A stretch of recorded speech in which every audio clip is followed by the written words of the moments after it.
ఎందుకంటే మీరు బాగా అబ్జర్వ్ చేస్తుంటారు, ఆ ప్రాంతం నుంచి మీకు అన్నీ తెలుసు కాబట్టి అంత డేటాతో సహా చెప్తున్నారు. కాబట్టి ఏం చెప్తారు? ప్రసాద్ గారు విన్నారు కదా తులసిరెడ్డి గారు చెప్పిన విషయంలో. ఏం కంచుకోట అనుకోవడానికి ఏం లేదు. పలు సందర్భాల్లో కాదు, చాలా సందర్భాల్లో అక్కడ టీడీపీ బీట్ చేసిన సందర్భాలు చాలా ఉన్నాయి కదా.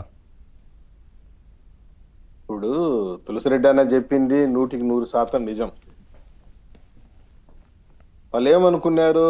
ఇది నా కంచుకోట, నా అడ్డ, నా గడ్డ, నేను చెప్పింది వేదం, నేను మాట్లాడింది శాసనం, ఎవరు నిలబడకూడదు ఎలక్షన్లో, మా తాత రాజారెడ్డి చేసినాడు అట్లా, మా నాయన వారక్కడ వార్డు మెంబర్ గా ఓడిపోయిన సందర్భాన్ని 1970లో జరిగిన సందర్భాన్ని కూడా గుర్తు చేశారు. అవును, దట్స్ ఏ హిస్టరీ. అది ఎవరు నమ్మినా నమ్మకపోయినా ఒప్పుకోవాల్సిన చరిత్ర.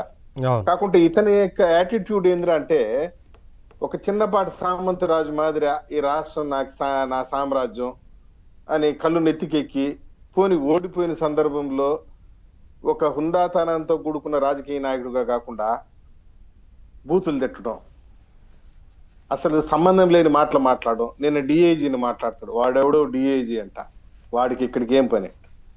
మరి నాయన లా అండ్ ఆర్డర్ కాపాడాల్సిన బాధ్యత డిఐజీది, పోలీసులు తిడుతున్నావు, మరి ఎవరు వస్తారు అక్కడికి? మరి ఎవరు ఇంకెవరు వస్తారు? ఆయన ఎవరు డిఎస్పీ అంట, నేను కాల్చి పడేస్తానని చెప్పాడంట. కాల్చి పడేస్తా అంటే నువ్వు పిచ్చగా తాగి పోలీసులు చొక్కాలు పట్టుకోకపోతే కాల్చి పడేయకుండా నీకు ముద్దులు పెడతారా?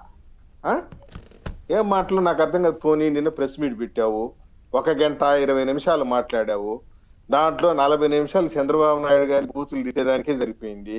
మిగతా 20 నిమిషాలు లోకేష్ బాబుని తిట్టావు, మిగతా 20 నిమిషాలు పవన్ కళ్యాణ్ తిట్టావు. నీ సబ్జెక్ట్ ఏం మాట్లాడినావు? వచ్చినప్పుడల్లా ప్రెస్ మీట్ పెట్టడం, తిట్టడం, పోవటం.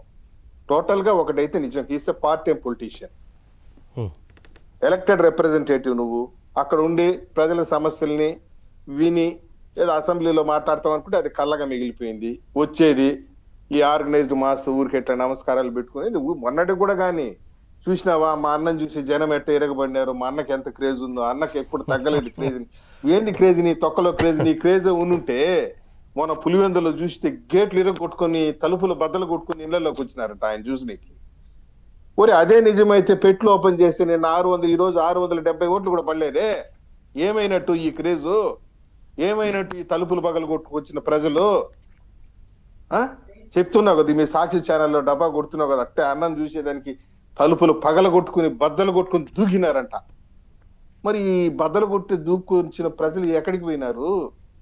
టోటల్ గా ఒకటైతే ఒప్పుకోవాల్సింది నిజం సార్, అతని గ్రాఫ్ టోటల్ గా పడిపోయింది. పార్ట్ టైం పొలిటీషియన్, ఎక్కడో ఎలహంకల ఉంటాడు.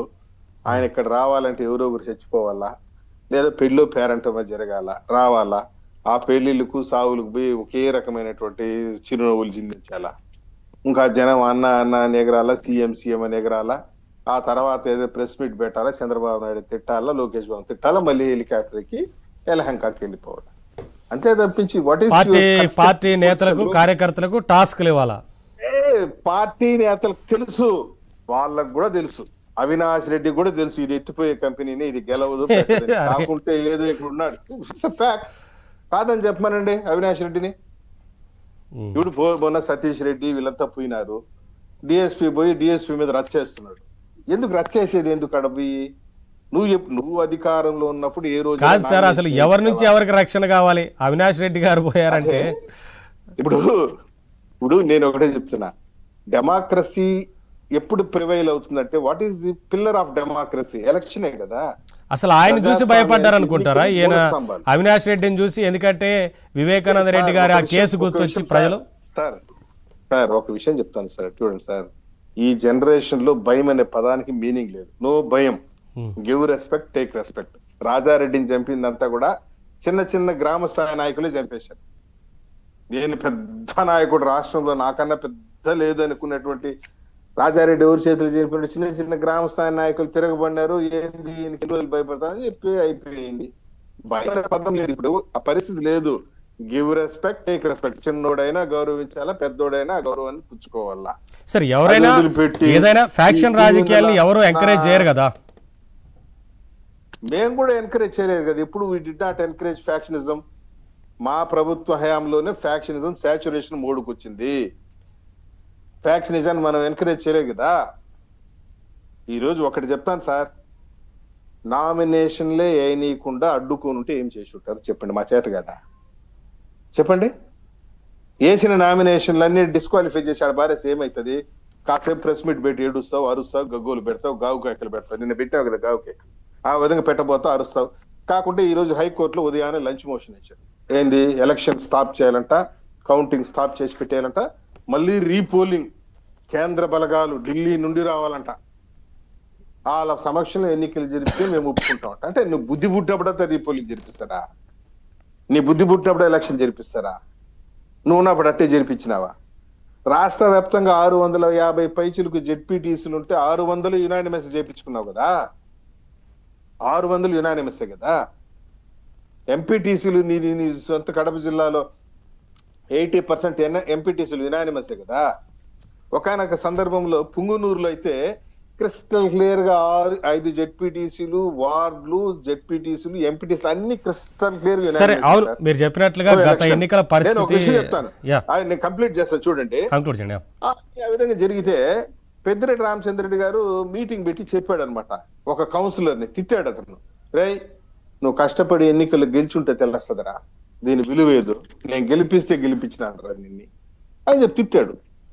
దాని అర్థమైంది, మీరు క్రిస్టల్ క్లియర్ గా ఈ విధంగా ఎన్నికల ప్రజాస్వామ్యాన్ని హైజాక్ చేసేసి ఈ విధంగా రిగ్గింగ్ చేయించుకుని మీరు ఏం నాయకత్వం సాధించినట్టు? ఆ రోజు నువ్వు గనుక క్రిస్టల్ క్లియర్ గా పోలింగ్ కి కనుక అవకాశం ఇచ్చుంటే పబ్లిక్ నాడి ఏదో తెలిసి ఉంటుంది, నీకు what is the pulse of public అని తెలిసి ఉంటుంది.